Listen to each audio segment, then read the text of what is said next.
Bagaimana Amerika merampok di tengah perang Israel-Palestina? Israel memblokir akses Gaza terhadap air, makanan dan listrik, sehingga menciptakan krisis kemanusiaan yang besar. Puluhan fasilitas kesehatan terpaksa berhenti beroperasi karena kekurangan bahan bakar. Di balik derita ini, ada kejahatan yang lebih gelap tersembunyi, yaitu bisnis penjajah Israel Amerika Serikat tetap berjalan. Sebuah laporan datang dari Israel. Media lokal Haaretz mengatakan, Amerika Serikat tengah melobi Israel untuk mengeksplorasi ladang gas di Laut Gaza. Ironisnya, sementara dunia menangis atas krisis kemanusiaan di jalur Gaza. Lobi tersebut merupakan upaya terbaru Israel dan Amerika Serikat untuk mengeksploitasi salah satu dari beberapa ladang gas yang ditemukan di pantai Mediterania selama beberapa dekade terakhir, yang bertujuan untuk mengatasi permasalahan energi Amerika Serikat akibat invasi Rusia, serta yang terpenting memasok energi ke kawasan Eropa. Amos Hochstein, penasihat energi utama Presiden Amerika Serikat Joe Biden, kini hadir di Israel, membawa gelombang keputusan yang menggetarkan hati. Amerika Serikat berbicara tentang membantu perekonomian Palestina, namun di balik kata-kata itu, terbentang rencana gelap penjajahan di bawah sorot mata dunia. Gaza adalah kawasan yang diapit oleh Israel dan Laut Mediterania. Di perbatasan dengan Mesir, tepatnya di lepas pantai wilayah Gaza sejauh hampir 32 km, terdapat harta karun ladang gas. Hingga saat ini, harta karun itu masih belum dieksplorasi dan dimanfaatkan Palestina.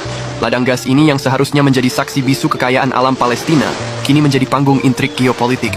Palestina, dengan potensi minyak dan gas yang melimpah, masih harus merasakan kepahitan hidup di bawah bayang-bayang penjajahan. Sebenarnya, menurut studi konferensi PBB mengenai perdagangan dan pembangunan, UNCTAD, Palestina memang kaya cadangan minyak dan gas. Diperkirakan ada cadangan minyak yang dapat dipulihkan dengan perkiraan 270 miliar liter. Sementara ada potensi 3,4 triliun meter kubik gas. Rakyat Palestina yang seharusnya menjadi penguasa atas kekayaan alam tersebut, namun hanya memanfaatkan laut untuk mencuci pakaian dan mandi, sementara dunia hanya melihat.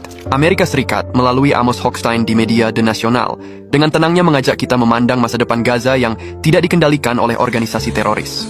Rencana eksploitasi gas lepas pantai Gaza menjadi panggilan bagi kemandirian energi Palestina, namun juga berdampak sebagai bumerang yang mengancam perdamaian. Saat sorot mata dunia tertuju pada krisis kemanusiaan di Gaza, dampak ekonomi yang melumpuhkan Palestina menjadi satu lagi babak dalam tragedi ini. Rencana eksploitasi gas oleh Amerika Serikat dan Israel, meski diumumkan sebagai upaya membantu perekonomian Palestina, sesungguhnya hanya menyembunyikan kepentingan finansial dan bentuk ekonomi yang merugikan. Palestina, yang seharusnya memiliki hak penuh atas sumber daya alamnya sendiri, malah dihadapkan pada kondisi yang semakin terbatas dan terkekang. Bergantung pada pihak asing untuk pengembangan dan eksploitasi sumber daya alam mengancam kemandirian ekonomi mereka, menciptakan sebuah kepungan ekonomi yang tak ubahnya seperti penjajahan modern. Ini bukan pertolongan, sebaliknya, ini adalah bentuk penindasan yang dapat memperlebar kesenjangan dan ketidakadilan di Palestina. Ketidaksetaraan ekonomi menjadi pukulan tambahan bagi rakyat Palestina yang telah terpukul hebat oleh konflik yang tak kunjung usai. Di bawah bayang-bayang rencana eksploitasi ini, mereka mungkin hanya dapat meraih sisa-sisa yang ditawarkan oleh penjajah daripada menikmati sepenuhnya kekayaan alam yang seharusnya menjadi milik mereka.